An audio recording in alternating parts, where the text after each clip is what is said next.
Compte tenu des objectifs de prudence, de transparence et de sincérité que poursuit la comptabilité publique locale, il était impératif que la façon avec laquelle les recettes et surtout les crédits permettant le financement des politiques publiques locales soient à la fois souples pour l'exécutif et encadrés pour les membres des assemblées délibérantes.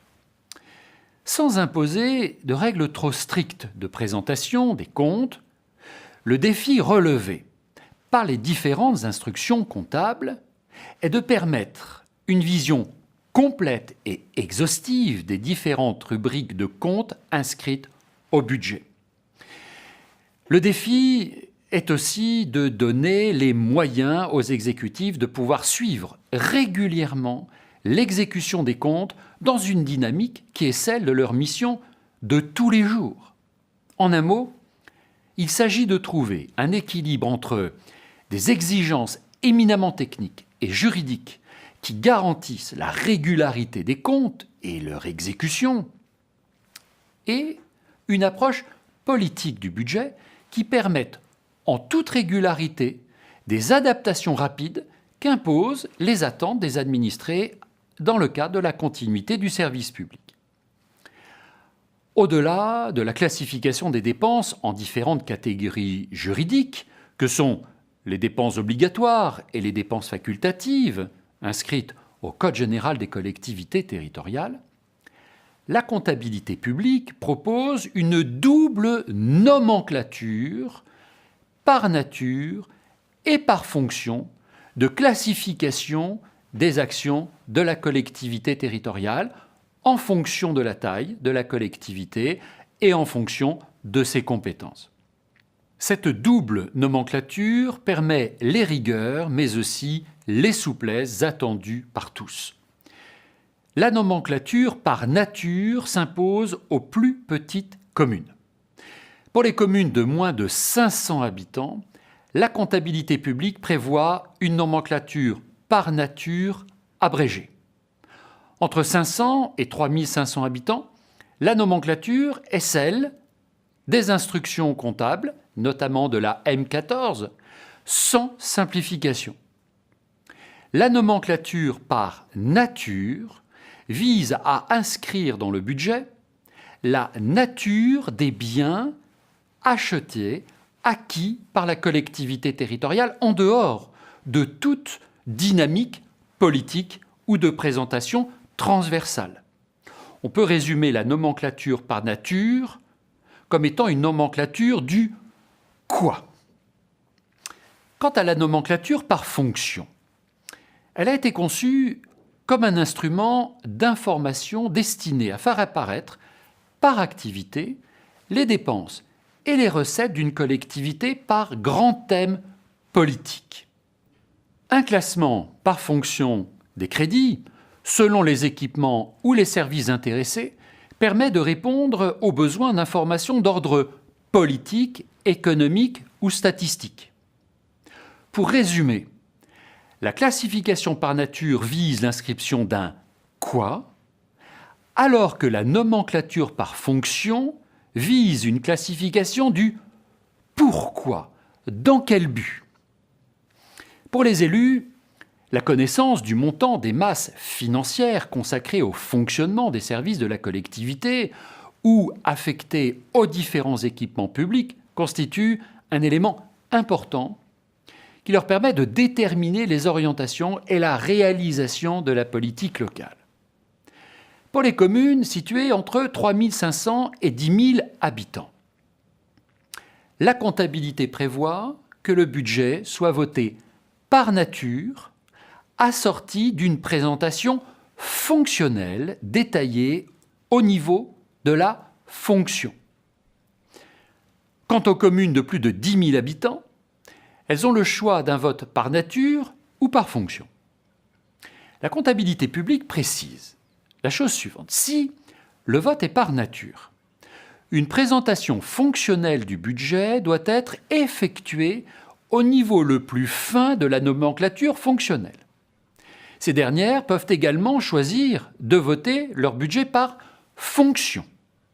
Dans ce cas, la comptabilité publique impose d'assortir le budget d'une présentation par nature à 2 chiffres.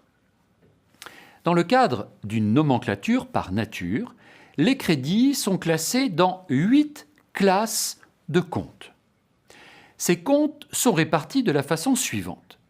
Nous avons ce que l'on appelle les comptes de bilan. Les comptes de bilan regroupent les classes 1 à 5. Nous avons les comptes de résultats qui regroupent les classes 6 et 7. Nous avons enfin ce qu'on appelle les comptes spéciaux qui retracent les engagements hors bilan et qui constituent la classe 8.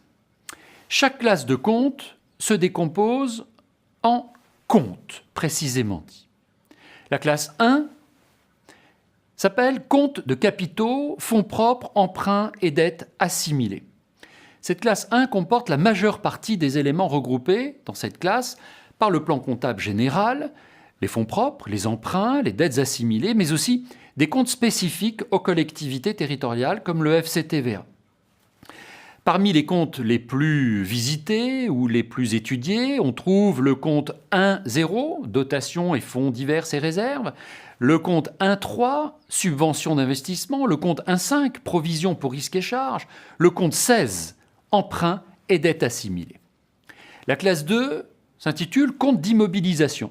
Cette classe 2 présente les éléments d'actifs destinés à servir de façon durable à l'activité communale et intégrés dans son patrimoine sous forme corporelle, incorporelle ou financière. Parmi les comptes de la classe 2 les plus visités, nous avons le compte 20, 2.0, immobilisation incorporelle, le compte 21, immobilisation corporelle, le compte 28, amortissement des immobilisations et le compte 29, provision pour dépréciation des immobilisations. La classe 3, intitulée compte de stock et d'encours, vise à retracer tout d'abord les stocks de fournitures et de denrées immédiatement consommées, ainsi que les stocks entrant dans un cycle de production.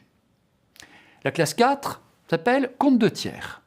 La classe 4 comprend les créances et les dettes non exclusivement financières dont l'échéance est à moins d'1 an ou du moins à court terme. Elle enregistre également des comptes de régularisation. La classe 5 est un compte qui s'intitule compte financier. Les comptes financiers enregistrent les mouvements de valeur et les opérations faites avec le Trésor public, les banques et les établissements financiers. La classe 6 est ce que l'on appelle le compte de charge. La classe 6 regroupe les comptes destinés à enregistrer dans l'exercice les charges par nature, y compris celles concernant les exercices antérieurs. Parmi cette classe 6, les comptes les plus visités sont les comptes 63, impôts, taxes et versements assimilés, le compte 64, charges de personnel, le compte 66, charges financières, le compte 67, charges exceptionnelles, le compte 68, dotations, amortissements et aux provisions. La classe 7 s'intitule compte de produits. Dans ce compte de produits, on inscrit au compte 70 produits des services, du domaine et ventes diverses, le compte 73 impôts et taxes, le compte 74 dotations et participations.